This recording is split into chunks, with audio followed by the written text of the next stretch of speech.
এ পৃথিবীর মানুষ, তোমরা কিন্তু শয়তান থেকে সাবধান থাকবা। তোমরা কিন্তু দুনিয়ার চাকচিক্য থেকে সাবধান থাকবা। দুনিয়া তোমাদেরকে যেন ধোকায় না ফেলে। এখন প্রশ্ন হলো, হুজুর, দুনিয়ার চাকচিক্য কি? দুনিয়ার মোহ কি? দুনিয়ার টাকা হলো দুনিয়ার চাকচিক্য, দুনিয়ার গাড়ি বাড়ি দুনিয়ার চাকচিক্য, দুনিয়ার নারী দুনিয়ার চাকচিক্য, দুনিয়ার ক্ষমতার আসন হলো দুনিয়ার চাকচিক্য। কথা বলেন ঠিক কিনা? পৃথিবীতে এমন অনেক মানুষ আছে যারা নারীর পিছনে পড়ে তাদের জীবনটাকে বরবাদ করে দিয়েছে। আবার পৃথিবীতে এমন অনেক মানুষ অতিবাহিত হয়ে গেছে যারা ধন দৌলতের পিছনে পয়রা জিন্দেগি বরবাদ করে ফেলেছে। আবার পৃথিবীতে এমন মানুষ অতিবাহিত হয়ে গেছে যারা ক্ষমতার চেয়ারে বৈশা আসমানের মালিক আল্লাহকে ভুলে গিয়েছিল। আল্লাহ তাআলা লাঞ্ছিত কইরা গদি থেকে শুধু নামায় নাই, বেইজ্জতি কইরা দেশ ছাড়া করেছে। কথা বলেন ঠিক কিনা? এজন্য বাবা, দুনিয়ার ধোঁকা থেকে আপনাকে আমাকে সাবধান থাকতে হবে। আল্লাহ তাআলা ওই কথাই কোরআনে বলেছেন, ফালা তাগুররান্নাকুমুল হায়াতুদ দুনিয়া। এই খবরদার, দুনিয়ার চাকচিক্য দুনিয়ার মোহ তোমাদেরকে যেন ধোকায় না ফেলে। এখন প্রশ্ন হলো, হুজুর, তাহলে আমরা দুনিয়াতে চলবো, তাহলে কি দুনিয়াতে চলার সময় দুনিয়ার প্রয়োজন নাই? অবশ্যই আছে। দুনিয়াতে যদি আপনি চলতে চান, টাকা পয়সা গাড়ি বাড়ির প্রয়োজন আছে। তবে কতটুকু? বলে যতটুকু না হলেই নয়, ততটুকু।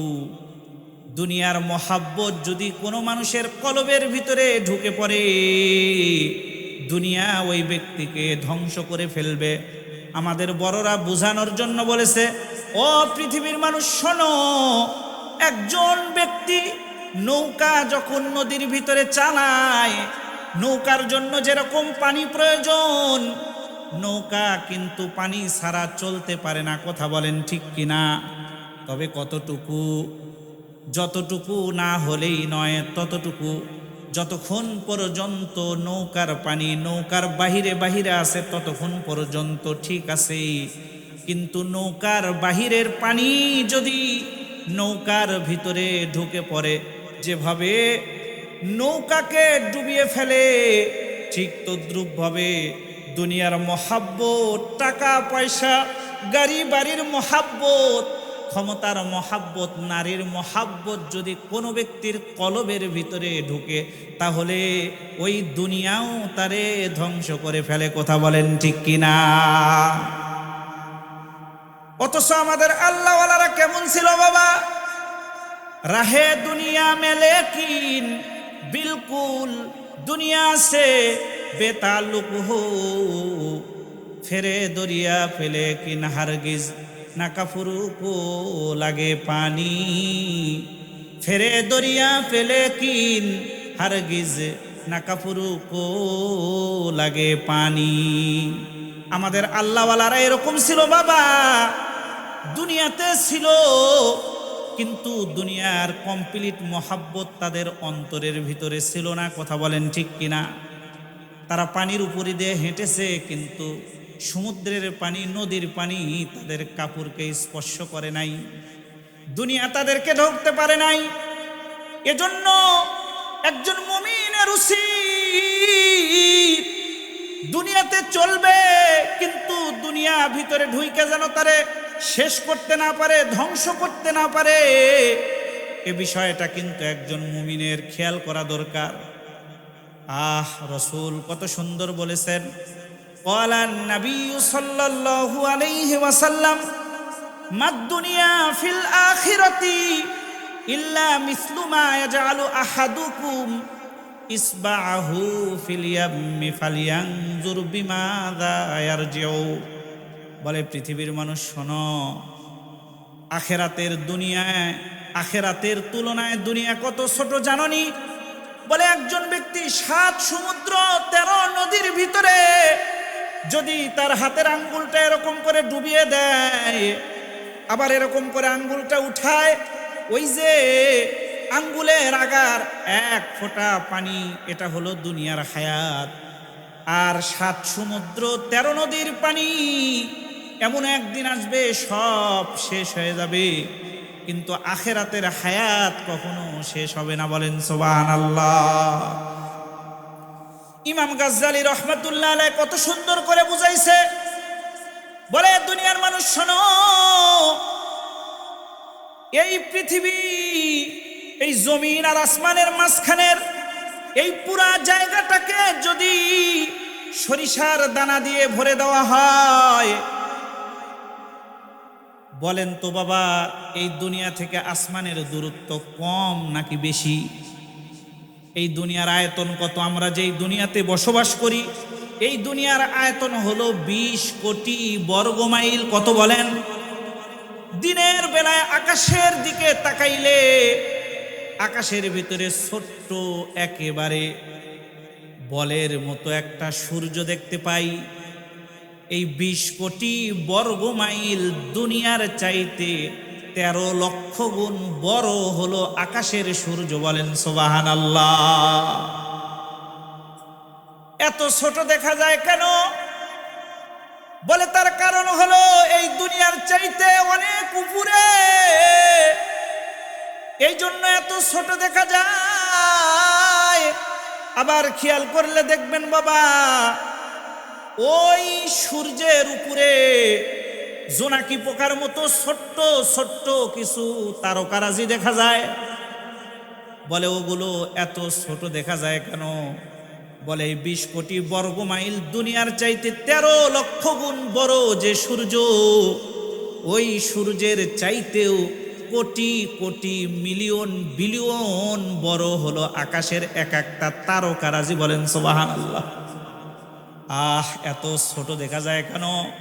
বলে এই দুনিয়া থেকে অনেক দূরে। তাই বলে এই দুনিয়া থেকে প্রথম তারকারাজি পর্যন্ত যাওয়ার পরে, দুনিয়া থেকে ওই তারকারাজি পর্যন্ত যত দূরত্ব, আবার আরেকটা তারকার কাছে যাইতে এরকম দূরত্ব, এরকম করতে করতে এক পর্যায়ে প্রথম আসমান পাওয়া যাবে। ইমাম গাজ্জালী রহমাতুল্লাহ আলাইহি বলেন, ও পৃথিবীর মানুষ শোনো, দুনিয়ার আসমানের মাঝখানের এই খালি জায়গাটা যদি সরিষার দানা দিয়ে ভরে দেওয়া হয়, আর একদিন নয়, 2 দিন নয়, 1000 বছর পর পর একটা কবুতর আইসা একটা করে দানা নিয়ে যায়। কয় বছর পর? একদিন না 1000? বাবা বলেন, 1000 বছর পর পর যদি একটা করে দানা নিয়ে যায়। বলে শোনো, এমন একদিন আসবে রে, আসমান আর জমিনের মাঝখানের এই ফাঁকা জায়গার সরিষার দানা শেষ হয়ে যেতে পারে, কিন্তু আখেরাতের হায়াত কখনো শেষ হবে না। বলেন সুবহানাল্লাহ, আল্লাহু আকবার। এজন্য দুনিয়াতে আমরা থাকবো, সমস্যা নাই, কিন্তু দুনিয়া হলো পরীক্ষার হল। কথা বলেন ঠিক কিনা? বলেন তো বাবা, পরীক্ষার হলে কোনো ছাত্র কি নিজের ইচ্ছা মতো চলতে পারে? নিজের ইচ্ছা মতো যদি চলে তাহলে সে ভালো নাম্বার পাবে না, অকৃতকার্য হবে, ফেল করবে, শাস্তির উপযুক্ত হবে। কথা বলেন ঠিক কিনা? এই দুনিয়াতে মানুষরে আল্লাহ তাআলা পাঠাইছে বড় শ্রেষ্ঠ বানায়া। আল্লাহু আকবার। পৃথিবীতে এমন কোনো প্রাণী নাই যাকে কথা বলার শক্তি দিয়েছে, একমাত্র কেবলমাত্র আল্লাহ তাআলা কুওয়াতে নাতেকা, কথা বলার যোগ্যতা একমাত্র আল্লাহ তাআলা মানুষরে দিছে। বলেন সুবহানাল্লাহ। এই মানুষের জবানের কত দাম! এই মানুষ যদি তার জবান দ্বারা একবার বলে সুবহানাল্লাহ, কি বলে বলেন বাবা? সুবহানাল্লাহ। হাদিস শরীফের ভিতরে আসছে, মান ক্বালা সুবহানাল্লাহি ওয়া বিহামদি ফি ইয়াউমিন মিয়াতা মাররাহ, যদি কোনো ব্যক্তি প্রত্যেক দিন 100 বার কইরা বলে সুবহানাল্লাহি ওয়া বিহামদি, কি বলবে বলেন? সুবহানাল্লাহি ওয়া বিহামদি। যদি কোনো ব্যক্তি 100 বার কইরা প্রতিদিন পড়ে, তো রাসূল বলেছেন হুত্তাত খতায়াহু ওয়া ইন কানা মিসলা জাবাদিল বাহার, তার গুনাহ যদি সমুদ্রের ফেনা পরিমাণও হয়, তারপরেও আল্লাহ তাআলা তার জিন্দেগীর সব গুনাহ খাতাগুলি মাফ করে দিবে। বলেন সুবহানাল্লাহ। আরে 100 বার পড়তে হবে না, 100 বার নয়। যদি কোনো ব্যক্তি বলে সুবহানাল্লাহ, তো রাসূল বলে গুরিসাত লাহু নাখলাতুন ফিল জান্নাহ, সঙ্গে সঙ্গে জান্নাতের ভিতরে আল্লাহ তাআলা ওই ব্যক্তির জন্য একটা গাছ লাগায় দেয়। বলেন সুবহানাল্লাহ। গাছটা কত বড়, এইটা যদি জানতে চান রাসূলের আরেক হাদিস জানতে হবে। আল্লাহর রাসূল হাদিস শরীফের ভিতরে বলেছেন, ইন্না ফিল জান্নাতি লা শাজারাতান, এই পৃথিবীর মানুষ শোনো, ওই যে তুমি একবার বললা সুবহানাল্লাহ, আল্লাহ তাআলা জান্নাতের ভিতরে তোমার জন্য একটা সুন্দর গাছ দিয়া দিছে। এই গাছটা কত বড় জানোনি? আল্লাহর রাসূল বলে ইয়াসিরুর রাকিবু ফি যিল্লিহা মিয়াতা আমিন, যদি কোনো দ্রুতগামী ঘোড়া একদিন নয়, 2 দিন নয়, 100 বছর পর্যন্ত দৌড়াইতে থাকে, লা ইয়াকতাউহা, দৌড়ায় ওই গাছের ছায়া শেষ করতে পারবে না। বলেন সুবহানাল্লাহ, আল্লাহু আকবার। একদিন না 100 বছর, অথচ আখিরাতের একদিন কতটুকু বাবা? আল্লাহ তাআলা কোরআনে বলেছেন মিকদারুহু 50 আলফা সানা। সূরা মাআরিজের ভিতরে আল্লাহ তাআলা বলেছেন আখিরাতের একদিন হবে দুনিয়ার 50,000 বছরের সমান। বলেন সুবহানাল্লাহ, আল্লাহু আকবার। তাহলে কত বড় জান্নাত, আর জান্নাতের গাছ আল্লাহ তাআলা আমাকে আর আপনাকে দিবে। একদিন জিবরিল আমিন আল্লাহকে বলে, আল্লাহ তুমি তোমার বান্দারে বড় ভালোবাসো, মহব্বত করো, এই জন্য সুন্দর কইরা তোমার বান্দাদের জন্য তুমি সুন্দর জান্নাত বানাইছো। আল্লাহ এই জান্নাতটা একটু আমি ঘুরে দেখতে চাই। কে দেখবে বলেন? জিবরিল আমিন দেখবে। আল্লাহ বলে জিবরিল তুই পারবি না, দেখতে পারবি না? বলে না আল্লাহ আমি একটু দেখতে চাই। তো জিবরিল আমিন জান্নাতটা ঘুরে দেখার আগে আপনাদেরকে একটা ঘটনা শোনাই বাবা। জিবরিল আমিন কত দ্রুত চলতে পারে তার একটা ঘটনা আপনারা শুনেন। আপনারা সকলেই জানেন একজন নবী ছিল, নবিউনা ইউসুফ। কি নাম বলেন? নবিউনা ইউসুফ আলাইহিস সালাতু ওয়াস সালামকে তার ভাইরা মিলে একটা কূপের ভিতরে নিক্ষেপ করেছিল। এই ঘটনা আপনারা জানা আছে, কথা বলেন ঠিক কিনা? জিবরিল আমিন বলেন ইউসুফের কয়েক ভাই মিলে ইউসুফ রে ওই কূপের উপরে রাইখা এরকম করে যখন ছেড়ে দিয়েছে, ছেড়ে দিবে না দিয়েছে বলেন? ছেড়ে দিয়েছে। ওই সময় আমি জিবরিল আমিন সিদরাতুল মুনতাহায় ছিলাম। বলেন সুবহানাল্লাহ। আপনাদের কিন্তু কিছু আগে বলেছি এই পৃথিবী আকাশ পর্যন্ত কত উঁচু, এরপরে প্রথম আসমানটা ওই পরিমাণ মোটা, এরপরে দ্বিতীয় আসমান আবার এরকম, এরপরে আবার দ্বিতীয় আসমানের সেই তোলাটা এরকম মোটা, আবার তৃতীয় আসমান, এরকম করতে করতে 7 আসমানের পরে একটা জায়গা আছে বাইতুল মামুর, কাবা শরীফ বরাবর। কোন শরীফ বরাবর বলেন? এই বাইতুল মামুর পর্যন্ত এই যে জায়গা গেল, এর উপরে আরো উপরে একটা জায়গা আছে, যেই জায়গার নাম হলো সিদরাতুল মুনতাহা। কি আছে বলেন ওই জায়গার নাম? আল্লাহ কোরআনে বলেছেন ইনদাহা জান্নাতুল মাওয়া। ওই সিদরাতুল মুনতাহার নিকটেই আল্লাহ তাআলার জান্নাত রয়েছে। বলেন সুবহানাল্লাহ। বলে ইউসুফ আলাইহিস সালাতু ওয়াস সালামের ভাইয়েরা ইউসুফ আলাইহিস সালাতু ওয়াস সালামকে কূপের ভিতরে ছেড়ে দিয়েছে। ওই সময় কোনো এক কারণে আমি জিবরিল আমিন সিদরাতুল মুনতাহায় ছিলাম। আল্লাহ তাআলা আমাকে বললেন, ও জিবরিল, আমার বন্ধু ইউসুফ যেন কূপের নিচে পানিতে না পড়ে।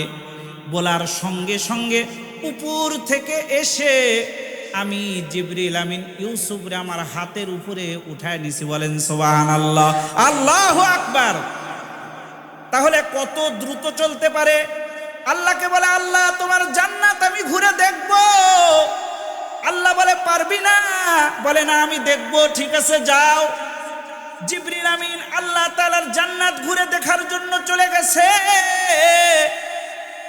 যখন দৌড়াইতেছে 70,000 বছর পর্যন্ত দৌড়াইছে। এরপরে আল্লাহ তাআলাকে বলে, আল্লাহ তুমি তোমার বান্দারে মহব্বত কইরা সুন্দর যে জান্নাত দিয়েছে, এই জান্নাতের কতটুকু আমি দেখলাম।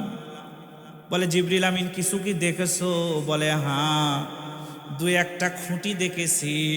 আল্লাহ তাআলা বলে, জিবরিল 70 বছর দৌড়ায়া মাত্র 2-1টা খুঁটি দেখলা, আমি আল্লাহ তাআলা আরো অগণিত অসংখ্য খুঁটি সামনের দিকে রেখেছি। বলেন সুবহানাল্লাহ, আল্লাহু আকবার। তাহলে এত বড় জান্নাত আল্লাহ তাআলা আমাকে দিবে, আপনাকে দিবে। তাহলে সেই জান্নাত পাওয়ার জন্য কষ্ট করার দরকার আছে কিনা বাবা বলেন? এজন্য কবরের যে আমল আখেরাতে গেলে যেইটা পাওয়া যাবে ওই বিষয়টা আমাদের করা দরকার। কথা বলেন ঠিক কিনা? ক্বালা রাসূলুল্লাহ সাল্লাল্লাহু আলাইহি ওয়াসাল্লাম ইয়াতবাউল মাইতা সালাসাতুন। রাসূল বলেন, যখন একজন ব্যক্তি মারা যায়, কাফন যখন পরানো হয়, কাফন পরায়া ওই ব্যক্তিটাকে যখন খাটিয়ার উপরে উঠায়া কবরস্থান পর্যন্ত নিয়ে যায়, রাসূল বলেন কবর পর্যন্ত ওই ব্যক্তির সাথে 3টা জিনিস সাথে যায়। কয়টা জিনিস বলেন? 1 নাম্বার রাসূল বলেন আহলুহু, 1 নাম্বার তার পরিবার পরিজন আত্মীয় স্বজন যারা ছিল ওই খাটিয়ার সঙ্গে সঙ্গে কবরস্থান পর্যন্ত চলে যায়। 2 নাম্বার রাসূল বলেন মালুহু, তার ধন সম্পদ টাকা পয়সা যা আছে এটা কবরস্থান পর্যন্ত যায়। ওয়া আমালুহু, আর 3 নাম্বার রাসূল বলে তার আমলও সঙ্গে যায়। ফায়ারজিউল ইসনান, ওই ব্যক্তিকে যখন কবরস্থ করা হয় তখন কবরস্থান থেকে 2টা জিনিস চলে আসে, আহলুহু ওয়া মালুহু, তার পরিবার পরিজন আত্মীয় স্বজন যারা কবর পর্যন্ত গিয়েছিল তারা আবার ফিরে আসে, এবং মাল সম্পদ যা কবর পর্যন্ত নিয়ে গিয়েছিল ওইটাও ফিরে আসে। ওয়ায়াবকা ওয়াহিদ, রাসূল বলে শুধু একটা জিনিস মৃত্যু ব্যক্তির সঙ্গে থেকে যায়, ওয়াহুয়া আমালুহু, আর সেটা হলো তার আমল। বলেন সুবহানাল্লাহ, আল্লাহু আকবার। এজন্য আমাকে আর আপনাকে আমল করে দুনিয়া থেকে যেতে হবে। কথা বলেন ঠিক কিনা? আমল যদি আমার আপনার না থাকে তাহলে আখেরাত শেষ, দুনিয়াও শেষ। সুতরাং আপনার আপন ওইটাই যেটা আপনার সাথে কবরে যাবে, আমার আপন ওইটাই যেটা আমার সাথে কবরে যাবে। কথা বলেন ঠিক কিনা? কাফন আমার আপন, কবর আমার ঘাটি, ওই কবরে যেতে হবে, থাকবে না কেউ সাথী। মুনকার নাকির আসিবে, সওয়াল জবাব করিবে, না পারিলে সওয়ালের জবাব শুরু হবে কবরের আযাব। আমল নামা সেদিন তোমার হবে ঘরের বাতি, যেতে হবে ওই কবরে, থাকবে না কেউ সাথী। যেতে হবে ওই কবরে, থাকবে না কেউ সাথী। কেউ সাথী থাকবে ভাই? থাকবে? বলেন থাকবে? মুনকার নাকির আসিবে, সওয়াল জবাব করিবে, না পারিলে সওয়ালের জবাব। শুরু হবে কবরের আযাব। আমল নামা সেদিন তোমার হবে ঘরের বাতি, যেতে হবে ওই কবরে, থাকবে না কেউ সাথী। যেতে হবে ওই কবরে, থাকবে না কেউ সাথী। কথা বলেন ঠিক কিনা? এজন্য বাবা, আপনার আপন ওইটাই যেটা আপনার সাথে কবরে যাবে। আমার আপন ওইটাই যেটা আমার সঙ্গে কবরে যাবে। এজন্য আজকের মাহফিল থেকে এই কথাটা ওয়াদাবদ্ধ হন, দুনিয়াতে যে কয়দিন বেঁচে থাকবো আমল যতটুকু পারি করব, কিন্তু মানুষের কোনোদিন ক্ষতি করব না। পারবো তো ইনশাল্লাহ? কিন্তু আমাদের সমাজে এমনও মানুষ আছে যারা একজন আরেকজনের ক্ষতি করে। কথা বলেন ঠিক কিনা? আছে কিনা বাবা? আছে না?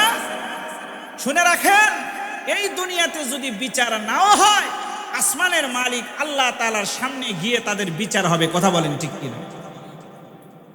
একদিন সাহাবায়ে কেরাম এরকম করে বসে আছে, রাসূলুল্লাহ সাল্লাল্লাহু আলাইহি ওয়াসাল্লাম সাহাবায়ে কেরামকে ডাক দিয়ে বললেন, ও সাহাবায়ে কেরাম শোনো।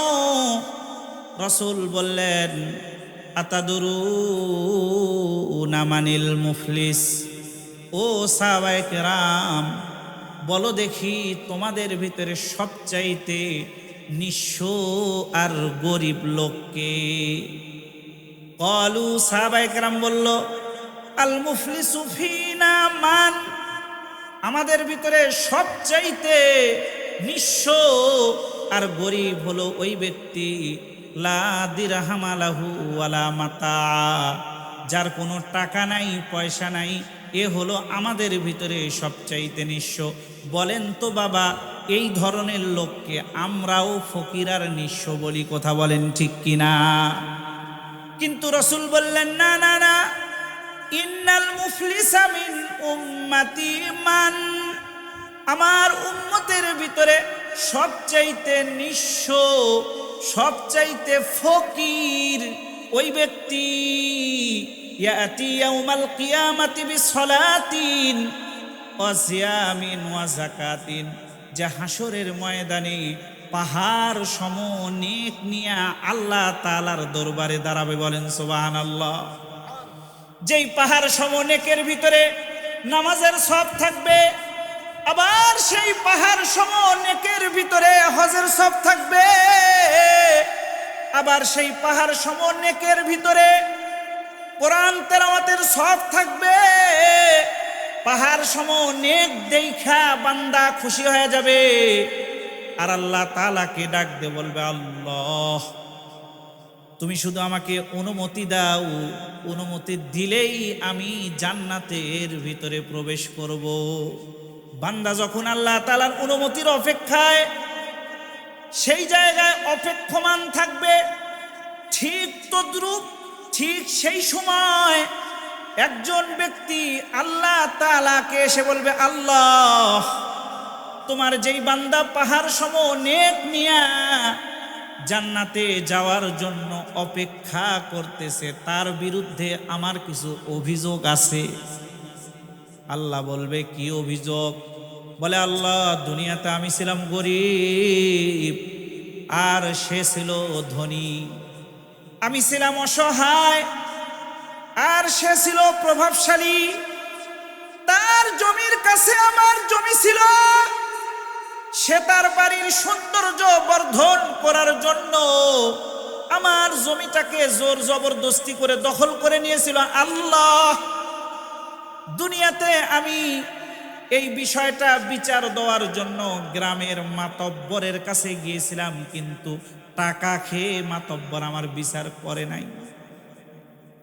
গ্রামের নেতার কাছে গিয়েছিলাম, প্রভাবশালী নেতা, কিন্তু সেও টাকা খেয়ে বিচারটা করে নাই। আল্লাহ, ন্যায় বিচার পাওয়ার জন্য থানায় গিয়েছিলাম, কিন্তু থানার কর্তব্যরত পুলিশ অফিসার সে ঘুষ খেয়ে আমার বিচারটাও নেয় নাই, সেও আমার বিচারে নেয় নাই। দুনিয়াতে আমি বিচার পাই নাই। ও মালিক, হাসরের ময়দানে তুমি না ইনসাফের আদালত কায়েম করেছো। আল্লাহ, তোমার কাছে আমি বিচার দিলাম, দুনিয়ার ওই সম্পদ না দেওয়া পর্যন্ত তোমার পাহাড় সম নেক নিয়া অপেক্ষমান বান্দাকে এক কদম আমি সামনের দিকে যেতে দেব না। বলেন নাউজুবিল্লাহ। মানুষের সম্পদ মেরে খায়, এ ধরনের লোক আমাদের সমাজে আছে কিনা বাজান বলেন? আল্লাহ তাআলা বাদীর কথা শোনার পরে বিবাদীকে ডাক দিয়ে বলবে, আমার বান্দা তোর বিরুদ্ধে যে অভিযোগ দিল, বল দেখি এই অভিযোগটা সত্য না মিথ্যা। অত্যন্ত দুঃখজনক হলেও সত্য, হাসরের ময়দানেও কিছু মানুষ আল্লাহ তাআলার সামনে দাঁড়িয়ে মিথ্যা কথা বলবে। বলেন নাউজুবিল্লাহ। আল্লাহ তাআলা সঙ্গে সঙ্গে তাদের মুখের উপরে মোহর মেরে দিবে। আল্লাহ বলেন, ওয়ানাখতিমু আলা আফওয়াহিহিম, আমি আল্লাহ তাদের এই মিথ্যুকদের মুখের উপরে মোহর মেরে দিব। বলেন সুবহানাল্লাহ। ওয়া তুকাল্লিমুনা আইদিহিম, তাদের হাত আমি আল্লাহ তাআলার সঙ্গে কথা বলবে। ওয়া তাশহাদু আরজুলুহুম, তাদের পা তাদের বিরুদ্ধে সাক্ষী দিবে। ওয়া শাহিদা আলাইহিম সামউহুম, তাদের কান তাদের বিরুদ্ধে সাক্ষী দিবে। ওয়া আবসারুহুম, এই চোখ তাদের বিরুদ্ধে সাক্ষী দিবে। অজুলুদুহুম, বাবা এই শরীরের চামড়া কিন্তু তাদের বিরুদ্ধে হাসরের ময়দানে সাক্ষী দিবে। যুবকদেরকে বলি, ও যুবক ভাই, তোমার পায়ের ভিতরে হাত দিয়ে বলি, যুবক, কয়দিন আর নিজের মতো চলবা? ওই যে রাতের বেলায় শীতের ভিতরে লেপের ভিতরে কাঁথার ভিতরে লুকায়া দরজা বন্ধ কইরা নেকেট ছবি দেখলা, কানের ভিতরে ইয়ারফোন ঢুকাইলা, মনে করতেছ কেউ দেখে না, দুনিয়ার কেউ দেখে না। না বাবা, দুনিয়ার কেউ না দেখলেও কিন্তু একজন দেখে। তিনি কে? একটু আওয়াজ দিয়ে বলেন, উনি কে? আল্লাহ বলে, শাহিদা আলাইহিম সামউহুম, নেকেট ছবি গান শোনার জন্য ইয়ারফোন যেটা কানে দিছো, আল্লাহ বলে শাহিদা আলাইহিম সামউহুম, তার কান তার বিরুদ্ধে সাক্ষী দিবে। ওয়া আবসারুহুম, মনে করছো দরজা বন্ধ, জানালা বন্ধ, কেউ দেখে না, কিন্তু এই চক্ষু দিয়া দিয়া নেকেট ছবি দেখছো, গুনাহ করছো। আল্লাহ বলে আবসারুহুম, তাদের চোখ তাদের বিরুদ্ধে সাক্ষী দিবে। ওয়াজুলুদুহুম, তাদের এই চামড়া তাদের বিরুদ্ধে সাক্ষী দিবে। বাবা, হাসরের ময়দানে কিন্তু পালানোর কোনো বুদ্ধি নাই। কথা বলেন ঠিক কিনা? এজন্য আল্লাহ তাআলা বাদীর কথা শোনার পরে বিবাদীকে ডাক দিয়ে বলবে, এই তুমি তোমার ভাইয়ের ঋণ পরিশোধ করো। হাসরের ময়দানে আল্লাহকে ডাক দিয়ে বলবে, আল্লাহ, এটা তো দুনিয়া নয়, হাসরের ময়দান। এখানে তো আমার জমিও নাই, টাকাও নাই, পয়সাও নাই। কথা বলেন ঠিক কিনা?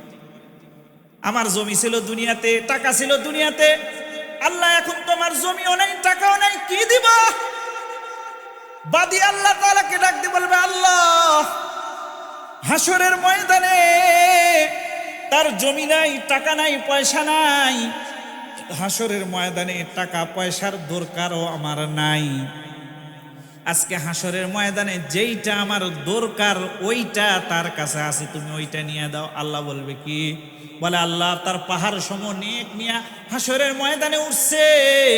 দুনিয়ার জমির বদলে আজকে ওই নেক থেকে আমাকে বদলা দিত, বলেন নাউজুবিল্লাহ। আল্লাহ তাআলা বলবে, বান্দা তুমি তোমার ভাইয়ের ঋণ পরিশোধ করো। তখন ওই ব্যক্তি তার ভাইয়ের ঋণ পরিশোধ করবে নেক থেকে যখন ঋণ পরিশোধ করবে, ওই যে তার পাহাড় সম নেক ছিল, এই নেকের অনেকগুলা কমে যাবে। এখন আবার সে আল্লাহ তাআলার অনুমতি নিয়ে জান্নাতে যাওয়ার জন্য চেষ্টা করবে। এমত অবস্থায় একজন মহিলা আয়েশা আল্লাহকে বলবে, আল্লাহ তোমার যেই বান্দা পাহাড় সম নেক নিয়া জান্নাতে যাওয়ার জন্য অপেক্ষা করে, তার বিরুদ্ধে আমারও কিছু অভিযোগ আছে। আল্লাহ বলবে, বান্দা কি অভিযোগ বলো। আল্লাহকে ডাক দিয়ে বলবে, আল্লাহ যেই ব্যক্তি পাহাড় সম নেক নিয়ে আজকে তোমার সামনে দাঁড়িয়ে আছে তোমার অনুমতির অপেক্ষায়, সে আর কেউ নয়, সে হলো আমার নিজের ভাই। আল্লাহ, দুনিয়াতে বাবা মারা গেলে বাবার সম্পদের মালিক যেরকম ভাই হয়, বাবার সম্পদের মালিক ওরকম আমি বোন হয়েছিলাম। কিন্তু দুনিয়াতে বাবার রেখে যাওয়া সম্পদ নিজেই ভোগ করেছে, আমি বোন আমারে দেয় নাই। আল্লাহ হাসরের ময়দানে দুনিয়ার সেই সম্পদ আমারে না দেওয়া পর্যন্ত আমার ভাইকে এক কদম সামনের দিকে যেতে দেব না। দুনিয়াতে বোনের সম্পদ মেরে খায়, এই ধরনের লোক আমাদের সমাজে আছে কিনা বাজান বলেন? একটু আওয়াজ করে বলেন, আছে কিনা বাজান বলেন?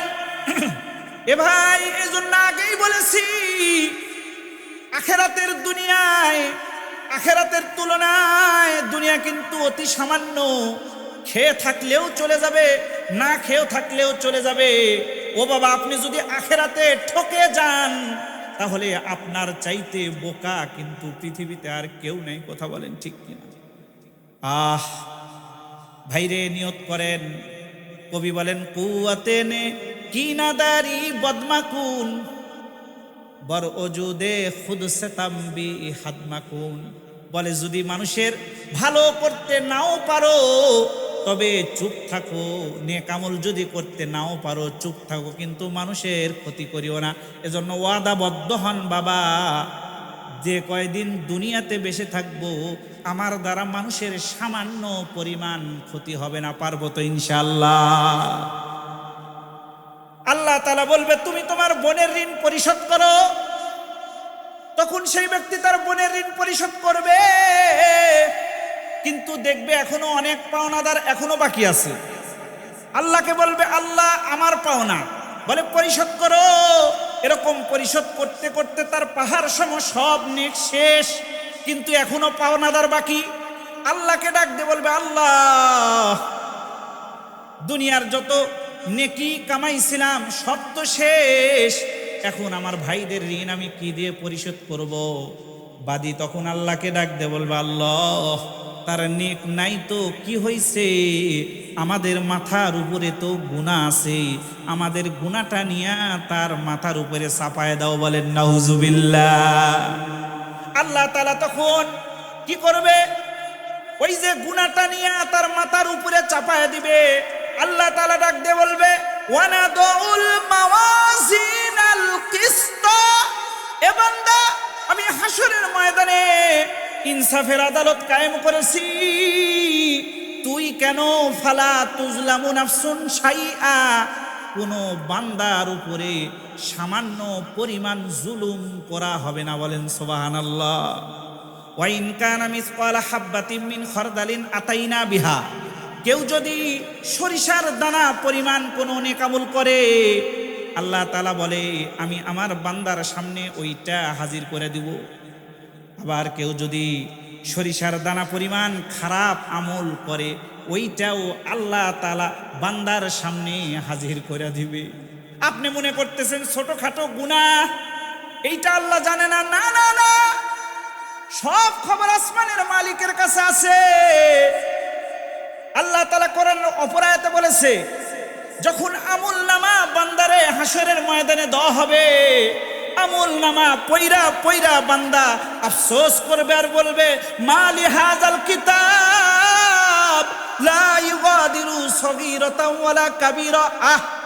কি এরকম আমল নামারে, এই আমল নামার ভিতরে ছোট্ট থেকে ছোট্ট পাপও দেখি ছাড়ে নাই। বান্দা বলবে, দুনিয়াতে কি সময় নষ্ট করেছে, আমার মালিকের নাফরমানি করেছে। বাবা ফিরে আসেন, আর গুনাহ করেন না, আর অপরাধ করেন না। কয়দিন দুনিয়াতে বাঁচবেন? বাবার কথা যদি সন্তান না শোনে, বাবা মনটা খারাপ করে বসে থাকে, দিলের ভিতরে শান্তি নাই। বাজারে ঘুরে, ঘরের ভিতরে ঘুরে, বাহিরে ঘুরে, মানুষের চেহারা দেখে বলে, কিরে ভাই মনটা খারাপ করে আসেন? বলে সন্তান কথা শোনে না। সন্তান কথা না শুনলে আপনার মনটা খারাপ হয়। সন্তান কথা না শুনলে আপনার দিলের ভিতরে ভেঙ্গে চুরে শেষ হয়ে যায়। বাবা একটু চিন্তা করেন, আসমানের মালিক আল্লাহ তাআলা আমাকে আপনাকে কত নিয়ামত দিয়েছেন। এই যে সুবিশাল আসমানকে আল্লাহ তাআলা খুঁটিবিহীন অবস্থায় দাঁড় করে রেখেছে, বলেন সুবহানাল্লাহ। উনি তো এই মালিক যিনি এই সুবিশাল জমিনকে পানির উপরে বিছায় রাখছেন। উনি তো এই মালিক যিনি নিঃশ্বাস বন্ধ কইরা দিলে আপনি একটা মোরা লাশ। উনি তো এই মালিক যিনি নিঃশ্বাস বন্ধ কইরা দিলে আমি একটি মোরা লাশ। উনি তো এই মালিক যিনি এক মুহূর্তের জন্য যদি তার রহমতের ছায়া আমাদের উপর থেকে সরিয়ে নেয়, তাহলে সঙ্গে সঙ্গে আমরা ধ্বংস হয়ে যাব। কথা বলেন ঠিক কিনা? বাবা এই তো গতকালকার ভূমিকম্পর কথা মনে আসেনি? আল্লাহ তাআলা ভূমিকম্প কেন দেয়? বান্দা যখন পাপ করে, পাপ যখন বেড়ে যায়, আল্লাহ তাআলা মাঝে মধ্যে বান্দাদেরকে সতর্ক করে দেয়, ও বান্দা আয় আয় আয় আমার দিকে আয়, পাপ করিস না, পাপ করিস না। কত গুনাহ করেছিস, লা তাকনাতু মির রাহমাতিল্লাহ, আল্লাহর রহমত থেকে নৈরাশ হইও না। হাদিস শরীফের ভিতরে রাসূল বলেছেন, বান্দা যদি দুনিয়া সমান গুনাহ নিয়ে আল্লাহ তাআলার দরবারে একবার বলে, মালিক অপরাধ করেছি, গুনাহ করেছি, আর গুনাহ করব না, তুমি আমারে মাফ করে দাও, বলে বান্দার চোখের পানির এত দাম, চোখ থেকে পানি বের হইতে দেরি হয়, আল্লাহ তাআলা গুনাহগারের খাতা থেকে নাম কাটায়া বান্দার খাতায় নাম উঠাইতে দেরি করে না। বলেন সুবহানাল্লাহ, আল্লাহু আকবার। আয় ফিরে আয়, কত গুনাহ করেছিস, আমার কাছে মাপ চা, চাইতে দেরি হবে, আমি আসমানের মালিক মাফ করতে দেরি করব না। বলেন সুবহানাল্লাহ। আরে হাদিস শরীফের ভিতরে রাসূল বলেছে, এমনও তো ঘটনা আছে শুধু গুনাহ ছাড়ার নিয়ত করেছে তো আল্লাহ তাআলা আল্লাহর ওলি বানায় দিয়েছে। বলেন সুবহানাল্লাহ। আল্লাহর রাসূলের সাহাবী বর্ণনা করেন, আমাদের নবী মুহাম্মদুর রাসূলুল্লাহ সাল্লাল্লাহু আলাইহি ওয়াসাল্লাম আগের যুগের একটা ঘটনা আমাদেরকে শুনাইতেন। এটা হাদিস বলতেছি বাবা, কিচ্ছা কাহিনী না। বলে এক সাহাবী বলে, এই ঘটনা আমরা 5 বার 7 বার 8 বার পর্যন্ত রাসূলের জবান থেকে শুনেছি। বলেন সুবহানাল্লাহ। কোন কথাটা বেশি বলে, যেই কথাটা বেশি গুরুত্বপূর্ণ হয়, কথা বলেন ঠিক কিনা? আল্লাহর রাসূল বলেন, ও সাহাবায়ে কেরাম শোনো, আগের যুগের একজন জালেম ছিল, নাম হলো কিফিল। কি নাম বাবা বলেন? বলে পৃথিবীতে এমন কোনো গুনাহ নাই যে কিফিল করে নাই, সব ধরনের গুনাহ করেছে। একদিন এক মহিলা আইসা কিফিলরে ডাক দিয়ে বলে, ভাই কিফিল, আমার কিছু টাকার প্রয়োজন, তুমি যদি আমারে কিছু টাকা দিতা তাহলে আমার একটু ভালো হইতো। কিফিল ডাক দিয়ে বলে, না না না, আমি কাউরে এমনি এমনি টাকা দেই না, আমার কাছ থেকে যদি টাকা নিতে চাও তাহলে সুদ অতিরিক্ত আমাকে দিতে হবে, তাহলে আমি টাকা দিব। বলেন তো বাবা, এই ধরনের সুদখোর আমাদের সমাজে আছে কিনা বাবা বলেন? সুদখোরের কাছে আপনি টাকা চাইতে যাবেন, দিবে না, কিন্তু কানে কানে যদি যায় বলেন ভাই 10,000 টাকা দেন এক সপ্তাহ, দেওয়ার টাইমে অতিরিক্ত 3,000 টাকা আপনাকে দিয়ে দেব, সঙ্গে সঙ্গে বলবে ভাই নেন, সমস্যা না, আপনি বিপদে পড়ছেন, কি করা যায় আর না, এমনি দিবে না। যদি আপনি অতিরিক্ত কিছু টাকা দেন তাহলে দিবে। এই ধরনের সুদখোর আমাদের সমাজে আছে কিনা বাবা বলেন? আমি বলি সুদখোর, ঘুষখোর, আল্লাহর নাফরমান। আল্লাহ তো বলেছে তুই তো কুকুর শুকুরের চাইতে নিকৃষ্ট, কথা বলেন ঠিক কিনা? আল্লাহ বলেছে উলাইকা কাল আনাম, কিছু মানুষ এরকম আছে যারা শুকুর চতুষ্পদ প্রাণীর চাইতেও নিকৃষ্ট। সুদ খাওয়া জায়েজ না হারাম? এই কিফিল ডাক দিয়ে বলে না না না না, এমনি আমি টাকা দিতে পারবো না, আমার কাছ থেকে যদি টাকা নিতে চাও তাহলে অবশ্যই অতিরিক্ত সুদ দিতে হবে, তাছাড়া আমি টাকা দিতে পারবো না। মহিলা বারবার ডাক দিয়ে বলে ভাই কিফিল, খুব দরকার, আমি বড় বিপদে পড়েছি, অতিরিক্ত টাকা তো আমি দিতে পারবো না, আমি গরিব মানুষ। এরকম বারবার যখন অনুরোধ করতেছে, এই কিফিল জালিম তাকিয়ে দেখে মহিলার চেহারাটা সুন্দর, দেখতে বড় ভালো, সঙ্গে সঙ্গে জালিম কিফিল ওই মহিলারে কুপ্রস্তাব দিয়ে ফেলছে। বলেন নাউজুবিল্লাহ। কিফিল ডাক দিয়ে বলে ঠিক আছে, অতিরিক্ত টাকা দেওয়ার দরকার নাই, তবে অমুক মাসের অমুক তারিখে তুমি যদি আমার সঙ্গে এক রুমে একত্রিত হও, তোমার সতীত্ব যদি তুমি আমারে দিতে রাজি হও, তাহলে তোমার সঙ্গে আমি এই কাজ করতে রাজি আছি, আর তোমাকে অতিরিক্ত টাকাও দিতে হবে না, যে টাকা নিবা ওটাই দিবা, তুমি যদি রাজি থাকো তাহলে বলো। মহিলার খুব দরকার ছিল, অসহায় হয়ে সেই কথায় রাজি হয়ে টাকাটা নিয়ে গেছে। ঠিক যখন তারিখ অনুযায়ী সেই ডেটটা চলে এসেছে, ঘরের ভিতরে ঢুকে পড়ছে জালিম কিফিল, ঘরের ভিতরে ঢুকছে, মহিলার সঙ্গে অপকর্ম করবে, নিজের শরীরের জামা কাপড় খুলে ফেলছে। ঠিক এমন সময় এই জালিম কিফিল আল্লাহ তাআলার বান্দির দিকে তাকায় দেখে, আল্লাহর ভয়ে বান্দিটা থরথর থরথর করে কান্না করতেছে। বলেন সুবহানাল্লাহ। কাঁপতেছে আর কান্না করতেছে। আল্লাহ কোরআনে বলেন যে আল্লাহ তাআলাকে ভয় করে জান্নাতান, আল্লাহ তাআলা ওই ব্যক্তিকে 2টা জান্নাতের মালিক বানায় দেয়। বলেন সুবহানাল্লাহ। থরথর করে যখন কাঁপতেছে, কিফিল ডাক দিয়ে বলে কিরে, আমি তো তোমারে জোর করি নাই, তোমাকে একটা প্রস্তাব দিয়েছিলাম, তুমি নিজেই প্রস্তাবে রাজি হইয়া অপকর্ম করার জন্য আমার কাছে আসছো, এখন আবার কান্না করতেছো কেন? মহিলা ডাক দিয়ে বলে ভাই কিফিল, আল্লাহর কসম করে বলি রে, আজ পর্যন্ত আমার রবের ইতিপূর্বে কোনো সময় আমি নাফরমানি করি নাই। আজকে যদি তোমার সাথে আমার সতীত্ব নষ্ট করে ফেলি, ভাই কিফিল, হাসরের ময়দানে কালকে যদি মারা যায়, আমার রবের সামনে এই কালো চেহারা নিয়ে, গুনাহগার চেহারা নিয়ে আমি আমার রবের সামনে কেমনে দাঁড়াবো ভাই? এই বিষয়টা দিল লাগছে, এই জন্য থরথর করে কাঁপতেছি, আমার মালিকের ভয় ভিতরে ঢুকছে। আল্লাহু আকবার। মহিলার এই একটা কথাই কিফিলের জীবন পরিবর্তন করে দেওয়ার জন্য যথেষ্ট হয়েছে। বলেন সুবহানাল্লাহ, আল্লাহু আকবার। সঙ্গে সঙ্গে দিলের ভিতরে ধাক্কা লাগছে। কিফিল ডাক দিয়ে বলে বোন, অতিরিক্ত টাকা দেওয়ার দরকার নাই, 60 দিরহাম যে তোমারে দিয়েছিলাম ওইটাও দেওয়ার দরকার নাই। ও বোন, জীবনে কোনোদিন গুনাহ করো নাই, আমার মালিকের নাফরমানি করো নাই, একবার নাফরমানি করতে যাইয়া মালিকের ব্যাপারে দিলের ভিতরে তোমার কি ভয়? আহারে, সারা জীবন এমন কোনো গুনাহ নাই, করি নাই, করেছি।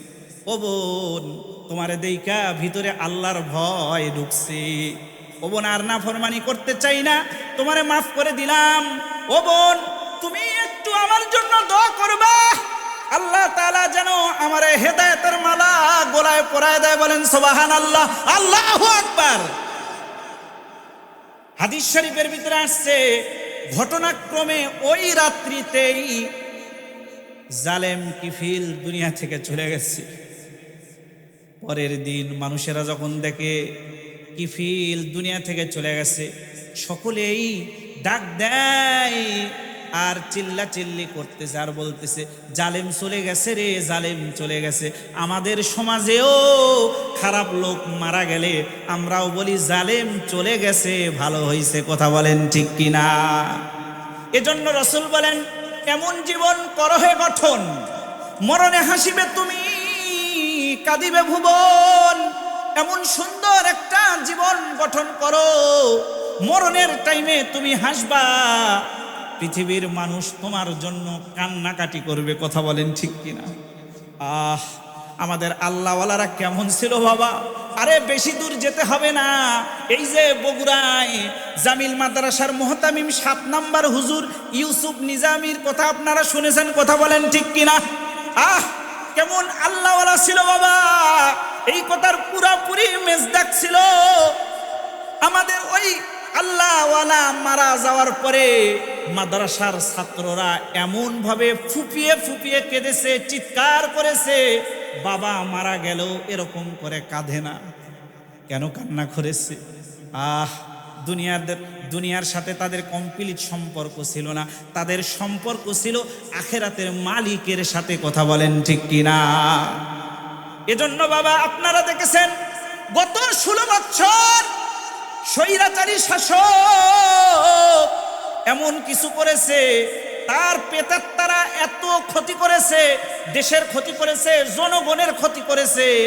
ওই স্বৈরাচারী শাসকের ছোট্ট থেকে ছোট্ট একটা পাতি নেতা মারা গেলেও ফেসবুক আলহামদুলিল্লাহ দ্বারা ভইরা যাইতো। কথা বলেন ঠিক কিনা?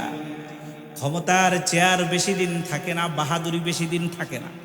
আপনারা গত 16 বছর দেখেছেন কত কথা বলেছে। কেউ বলেছে, এই এই খবরদার, কথা যদি বলস জিহবা টেনে ছেড়ে নিব। আবার কেউ বলেছে, খবরদার, আমার নেতা আমার নেত্রীর বিরুদ্ধে যদি একটা কথা বলো তাহলে তোমাদের কিন্তু খবর আছে, আলেম ওলামার অস্তিত্ব থাকবে না। কত কথা বলছে।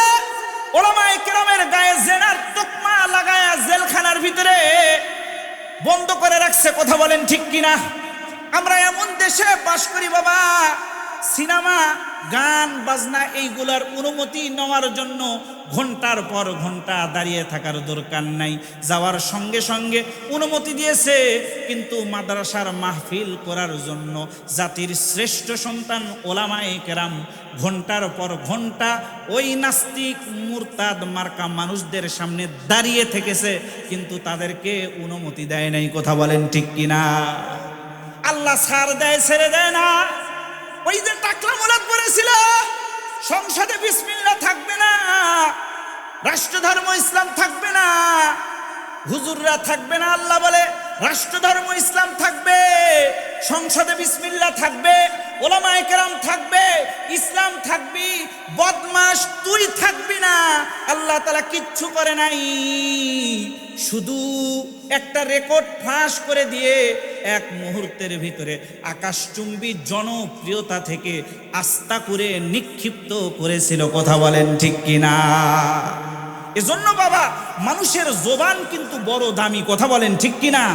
এই জবান দ্বারা যদি ভালো কথা বলেন, আল্লাহ রসুল বলেছে সুবহানাল্লাহ বলবে তো বান্দার আমল নামায় জান্নাতের ভিতরে একটা গাছ লাগায় দেওয়া হবে। বলেন সুবহানাল্লাহ।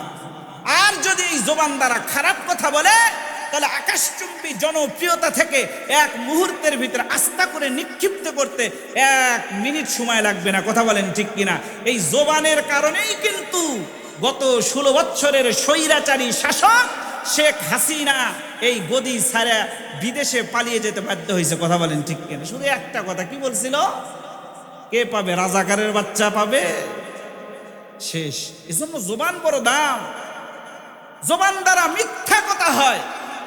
আগের যুগের আল্লাহওয়ালা তো এরকম ছিল বাবা, কালেমার উপরে তারা এমন অটল ছিল, তো জবান দ্বারা যা বলছে আসমানের মালিক তাই কবুল করে নিছে, বলেন সুবহানাল্লাহ।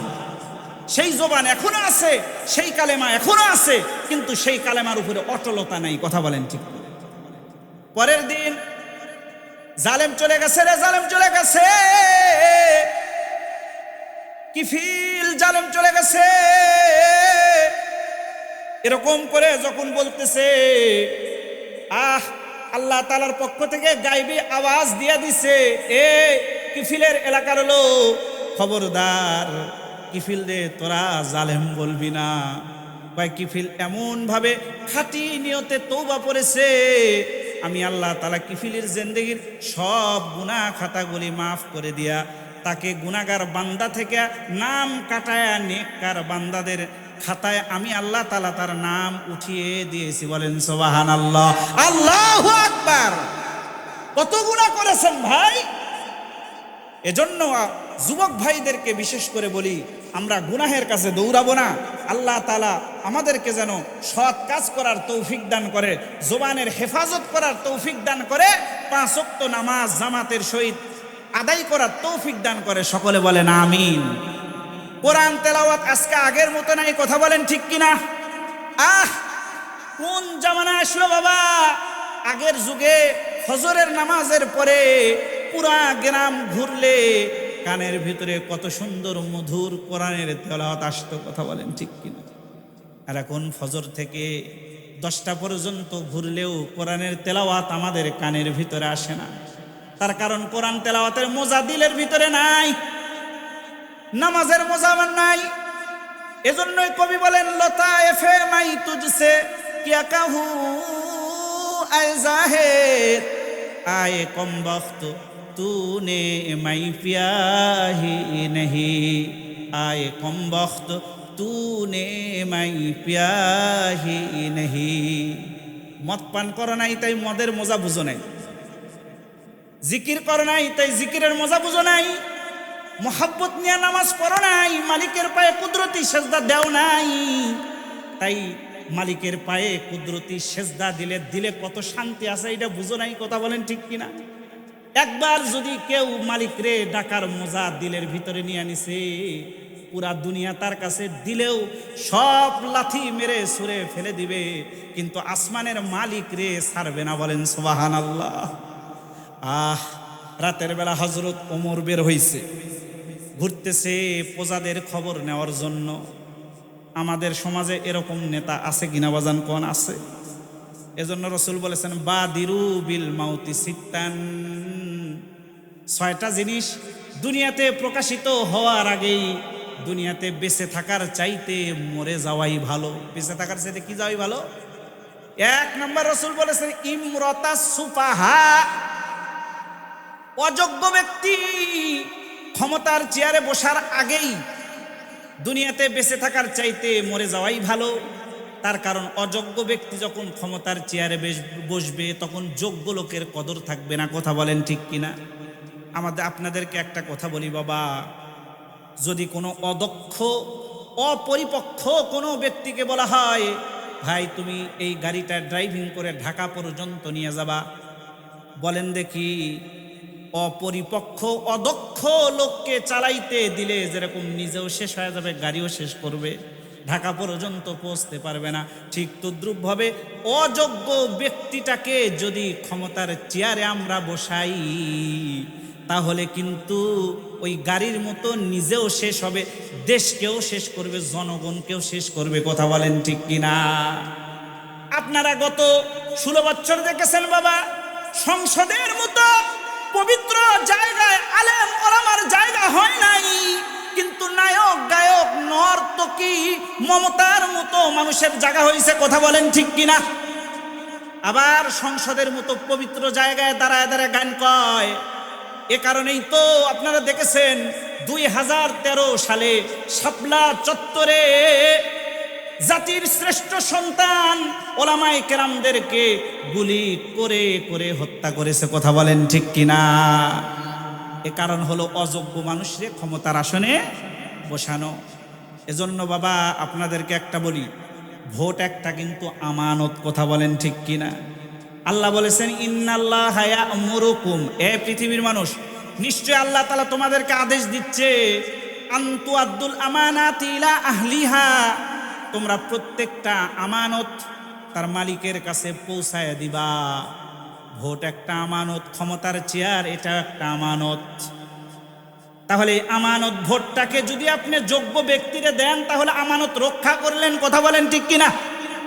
আর যদি অযোগ্য ব্যক্তির হাতে এই ভোটটা দিয়ে দেন তাহলে আমানতের খেয়ানত করবেন। কিন্তু অত্যন্ত দুঃখজনক হলেও সত্য, আমাদের সমাজে এমনও লোক আছে বাবা, রাতের বেলায় ভোটের রাতে 1000 টাকার বিনিময়ে আমরা আমাদের ঈমান বিক্রি করে ফেলি, কথা বলেন ঠিক কিনা? আছে না? সে জানে জনগণের খেদমত করবে না, দেশের ক্ষতি তার দ্বারা হবে, তারপরেও এই অযোগ্য ব্যক্তি অথর্ব ব্যক্তিকেই আমরা ভোট দিই, কথা বলেন ঠিক কিনা? এজন্য যে জনগণের পাশে দাঁড়াবে, আমার পাশে দাঁড়াবে, দেশের স্বার্থে যারা কাজ করবে এদের পাশে আমরা দাঁড়াবো। পারবো তো ইনশাল্লাহ?